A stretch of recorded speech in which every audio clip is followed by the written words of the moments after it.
Muraho, ni Kamugisha Zakari, coach wa pickleball mu Rwanda. Turi hano kugira ngo dukore utuvideo duto tuzajya tubigisha uburyo mwakongera ubumenyi n'ubushobozi bwo gukina pickleball.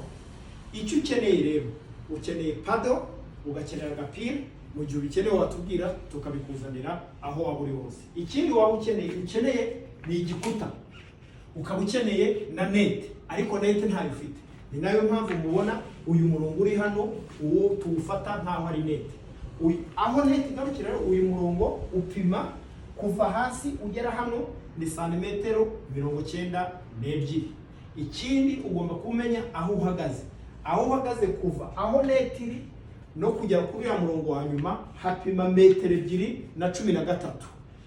Ibindi by'iyi mirongo turi buze kubisobanura mu yindi video iri buze. Ikindi nushyiraho step witonde utangiza inzu cyangwa urukuta.